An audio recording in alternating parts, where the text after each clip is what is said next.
No. The fourth condition, رفع الحدث, uplifting. Okay, so now this is the fourth condition, رفع الحدث. Uplifting ritual impurity. This refers to ablution, wudu. Okay, so the fourth condition is removing ritual impurity, and this is wudu. Now the Shaykh here, because wudu has a lot of ahkam, a lot of rulings that pertain to it, he's going to mention also the conditions of wudu and the obligations of wudu and the pillars of wudu and also the nullifiers of wudu. He's also going to mention that because wudu is something which is really important and has a lot of rulings. However, because the book is titled Conditions of the Salah, it's not titled Conditions of wudu. So the Shaykh, he's not going to go into too much detail. He's not going to mention the adillah. He's just going to mention what they are and he's going to move on. So this word here, رفع الحدث, removing ritual impurity. Al-hadath, ritual impurity, is of two types. You have hadath akbar and hadathun asghar. You have major impurity and minor impurity.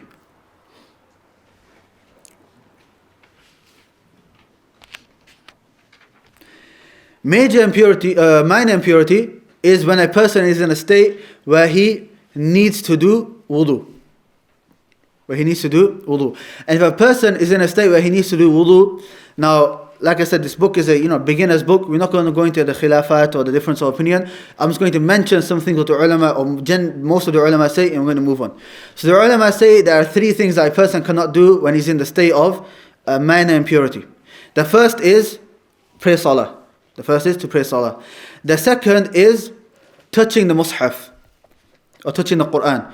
The word Quran is actually the words of Allah. The actual book is known as a mushaf. So touching the book, touching the mushaf is not allowed. However, reciting the Quran is allowed. So reciting from memory or reciting, looking at the mushaf without touching it, that is allowed. And the third is at-tawaf. The third is doing tawaf. These three things are not allowed if you do not have wudu. And the other type of hadath is, or the other type of ritual impurity is major ritual impurity. This is where a person is in a state where he needs to have a ghusl, he needs to have a shower or a bath. What makes a person need a bath or need a ghusl? There are six things which cause a person to need a shower. Now some of the things we have mentioned, Allah subhanahu wa ta'ala, he says, وَاللَّهُ لَا يَسْتَحْيِي مِنَ الْحَقِّ. Allah subhanahu wa ta'ala is not shy from the truth. Some of these things which we mentioned, that nobody should be shy from. Why? Because these are part of the religion. If you're shy from asking or learning about it, then you could be falling into haram. That's why in Bukhari, he brings the statement of Mujahid that two types of people will not learn. The shy and the arrogant. Arrogant because he thinks he knows everything, so he won't ask. And the shy one because if he doesn't know anything, he won't ask about it. And he'll remain ignorant. And even, I think it was Salama, she even came to the Prophet ﷺ asking about the menstrual cycle. And before she asked, she said, Allah subhanahu wa ta'ala does not shy from the truth. So then she asked the question. Obviously, a woman might feel shy asking a man a question on this topic. However, it's part of the religion.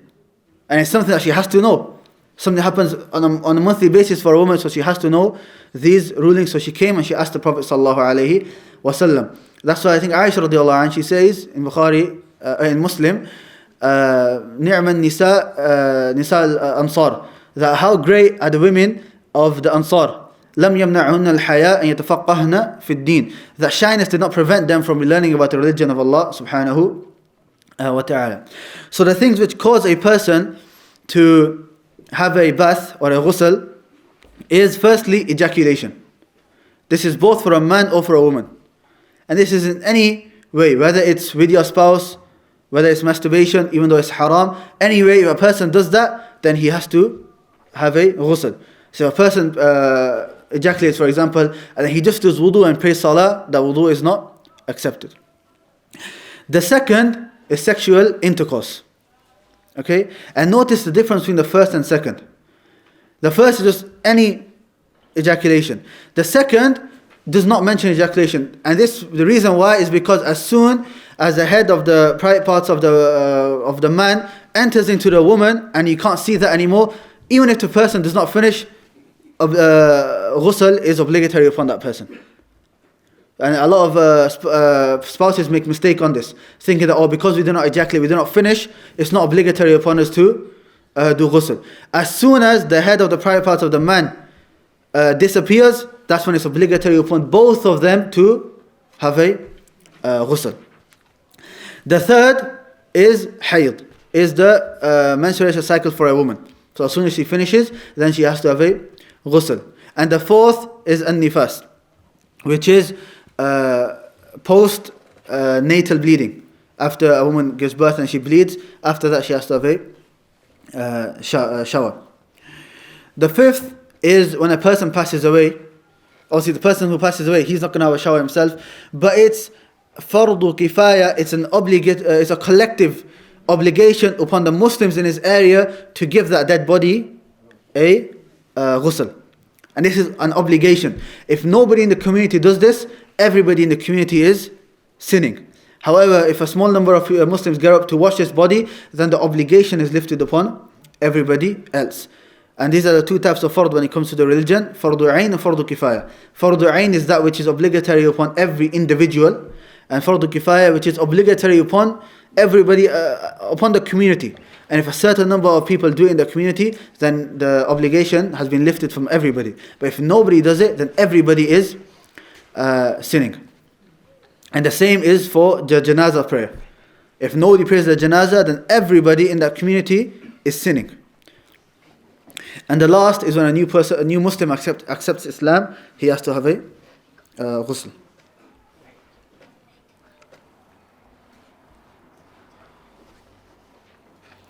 Another thing I want to mention regarding a man: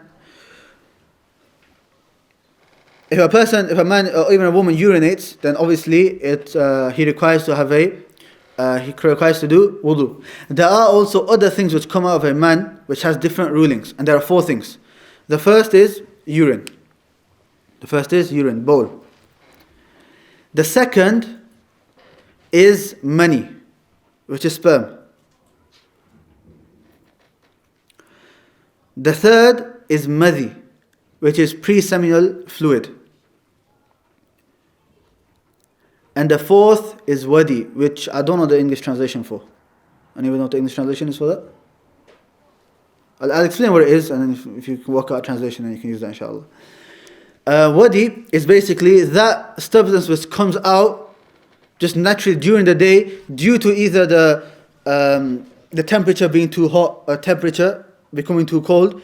Due to this, sometimes, not every person, but sometimes something could come out of a man's private parts, and it's not urine, nor is it sperm, nor is it pre-seminal fluid. Pre-seminal fluid is that fluid which comes out at the time of desire, but it's not sperm. So maybe sometimes before or sometimes after this comes out. Okay? And it's different. It's different to sperm. In the color, it's more see-through, and sperm is more a cloudy color. And even the way it comes out, sperm, gushes out, whereas this just comes out, a little tiny bit comes out. So there are differences between the two.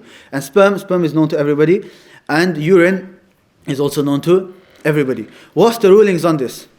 Urine, madhi and wadi. So urine, pre-seminal fluid, and wadi, all of these 3 are najis. All of these 3 are impure. Meaning if all of these fall into your body, or into your clothes, or into a place where you are praying, you have to wash it. Wash it. And also it requires for you to do wudu only for these 3. Regarding mani, sperm, if that comes out, that requires a person to have a ghusl, to have a bath. But sperm in of itself is actually pure. And the dalil for this is Aisha radiallahu anha. She said that the Prophet ﷺ on his thobe, he used to have some marks of sperm, and she used to, with her nails, scrape them off. And if you wash it, all of it come off. If you scrape it, not everything will come off. And to further prove that is that she said, the Prophet ﷺ, without it being washed, would wear that thobe, and he would go to pray, and I would be able to see the effects of the sperm left on his thobe, and the Prophet ﷺ would pray. And this hadith in Bukhari and Muslim. So that shows sperm in of itself is pure. So sperm goes onto your clothes. It's not necessary for you to wash it. It's better to wash it. But in terms of if somebody prays and he finds that, oh, there was sperm on there, then he doesn't have to repeat his salah, nor does he have to wash it. This is regarding hadith. And what type of hadith are we talking about in this book? We're only talking about minor hadith, minor impurity. We're not talking about major impurity. Two of the points I want to mention. When it comes to hayd and nifas, menstrual cycle and postnatal bleeding, this is something which is very important for both men to learn and for women to learn. Women to learn because they themselves go through this, and men to learn so that they can teach their women in their family. Because how would you like it if your sister, your mother is going to a random person asking this question? If there's a need, then obviously yes.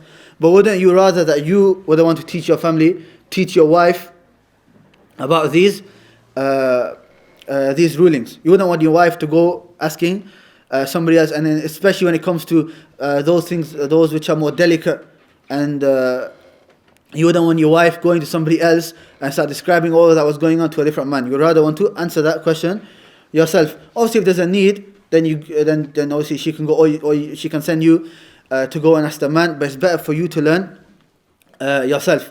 And for a man, it is a very difficult topic for a man, due to the fact that a man doesn't go through this. That's why I remember Shaykh Amir Bahjat in Masjid al-Nabawi, when he taught this in Zad al-Mustaqni', when he came to the beginning of the chapter, he said, whoever doesn't understand this chapter, don't worry, forget it, just move on. He said, don't worry about it, don't think about it. If you understand it, you understand it. If you don't, just move on. Because for a man, it is very difficult. And even one of my teachers, who's a student of Shaykh al-Masan Abbad, he mentioned that if the Shaykh would be asked a question about hayd and nifas, he would say, ask somebody else. And he's the muhaddith of Medina. He's the one from the time of Ibn Baz and Albani. If you go on YouTube, you can find debates between him and Albani and Ibn Baz.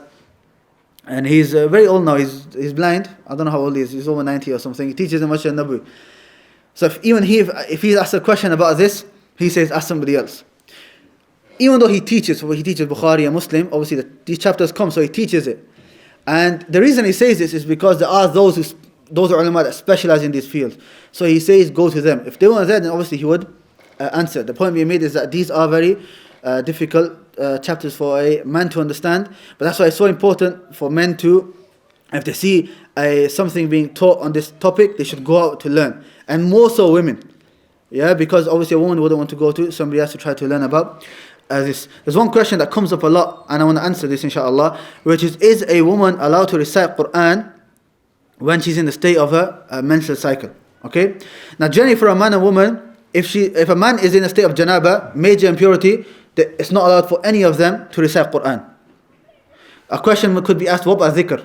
If somebody wants to recite after somebody wants to recite Ayatul Kursi, if somebody wants to recite the dua of Safar, all this is in the Quran. If the intention is that they are reciting dhikr, doing dua, then it is allowed. But if the intention is that they want to recite Quran, then it's not allowed. This is referring to the man and woman who are in the state of major impurity. Now, what about a woman who's in the state of her menstrual cycle, for example? Now, many of the ulama, they say that it's not allowed due to the fact they do qiyas upon major impurity. Okay? And an extra benefit, inshallah, is that when it comes to fiqh, there are four main adillah. There's Quran, there's Sunnah, there's ijma'. This is the consensus of the scholars. All of the scholars agree upon this. The fourth one, which everybody agrees upon also, is al-qiyas. And qiyas, in simple terms, is basically when you have a ruling in the religion which has already been established by the Quran and Sunnah, and then you have a new ruling which has no clear dalil for it. So you look at the reason why the first thing was made haram. If the same reason is there, then we also give the same reason, ruling to the new thing. For example, drugs, is weed mentioned in the Quran and Sunnah? It's not mentioned. But the Prophet ﷺ gave us a qaida, kullu muskarin haram. Everything which intoxicates is haram. So alcohol has been made haram for that reason. What's the reason? Because it intoxicates. Does weed or any other drugs intoxicate? Yes, that's also haram. So what the ulama do here, so these are four adillah that everybody agrees upon. And then there are more which some ulama differ. For example, a saying of a Sahaba in of itself is a dalil, istishab, istihsan, and so many others. What the ulama do here, those that have said it's haram, they do qiyas upon a person who is in the state of major impurity. Why? Because a person who is in the state of major impurity, he needs to have a ghusl. A woman who is on her menstrual cycle, she also needs to do ghusl. So some ulama say they're the same. And there is one hadith, but it's da'if. And I think Shaykh al-Islam says, all of the ulama, all of the people who, all the muhaddithun say it's da'if. However, the correct opinion is that a woman is allowed. Okay? She is allowed. For the reason being is that there's differences between a woman being on a menstrual cycle and a person who's in a state of major impurity. And this is known as al-qiyas ma al-farq. Even though they both have to do ghusl, there's many things which are different between the two states. Firstly, let's say a man is in a state of impurity. He chose to be in that state by having sexual intercourse or whatever it may be. Okay? Secondly, that was done out of desire. That was done out of desire, whereas menstrual cycle is not done out of desire. Thirdly, if somebody is in a state of major impurity, he can get out of that major impurity whenever he wants. So he just goes, has a shower, he's not in a state of major impurity anymore. Whereas a woman can't do that. She has to wait. Okay? So these are three, there are many more as well, but we're just going to stick to three. These are three main differences between the two. So for that reason, and this is the opinion of Imam Malik, and also riwayah Imam Ahmad, and also Shawkani, and also Shaykh al-Islam Ibn Taymiyyah, that a woman, if she's on the state of, she's in her menstrual cycle, it is allowed for her to recite Quran. However, Ibn Uthaymeen rahimahullah, he says that a woman should only do this if she is in a state of necessity. Meaning, it's a need for her. She's not reciting it just to recite. However, she is reciting because she's memorizing Quran, it's her daily wird, it's there's a class going on, so she has to recite. If there's a necessity, then she can recite without any doubt. If there's no necessity, even though it's allowed, it's better for her not to, due to the fact that most of the ulama say it's not allowed. Okay, Imam Shafi'i, Imam Hanifa, even Imam Ahmad and the Mashhur, they say it's not allowed. So it's better for her not to. Okay, for that reason, just so she doesn't fall into the khilaf. And if she wants to get reward, she can recite hadith, she can read tafsir books are fine, as long as she doesn't read the ayat. She can do all of the other acts of worship, but it's better for her not to. But if she does, then there's no sin upon her, inshallah.